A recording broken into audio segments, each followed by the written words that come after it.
குருவை மறந்தாலும் குலதெய்வத்தை மறக்கக்கூடாது என்பார்கள்.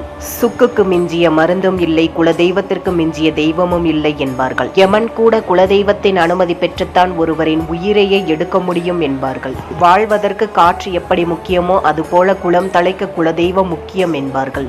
குலதெய்வத்தின் அனுமதி அல்லது அனுக்கிரகம் இல்லை என்றால் ஒருவன் என்னதான் சக்தி வாய்ந்த ஹோமமோ யாகமோ நடத்தினாலும், எத்தனை ஆலயங்கள் சென்றாலும் அவன் எதிர்பார்த்த பலன் வேண்டும் என்றால் அதற்கு குலதெய்வத்தின் அருள் வேண்டும் என்பார்கள். உங்களுக்கு இஷ்ட தெய்வங்கள் 1000 இருக்கலாம், ஆனால் குலதெய்வத்திற்கு அடுத்துதான் அவையெல்லாம் என்றும், நம் குலதெய்வத்தை விட உயர்ந்த தெய்வம் வேறு எதுவும் இல்லை என்றும் சாஸ்திரங்கள் கூறுகின்றன. சிலர் ஒரு வினாடியில் உயிர் பிழைத்தேன் என்பார்கள். அந்த ஒரு வினாடி நம் குலதெய்வமே ஆகும். கூப்பிட்ட குரலுக்கு ஏன் கூப்பிடாமலேயே நொடி பொழுதில் காக்கக்கூடிய தெய்வம் குலதெய்வம் மட்டுமே. நாள் செய்யாததை கோல் செய்யும், கோல் செய்யாததை குலதெய்வம் செய்யும். உங்களுடைய குலதெய்வம் என்ன அப்படிங்கறத மறக்காம கமெண்ட்ல சொல்லுங்க.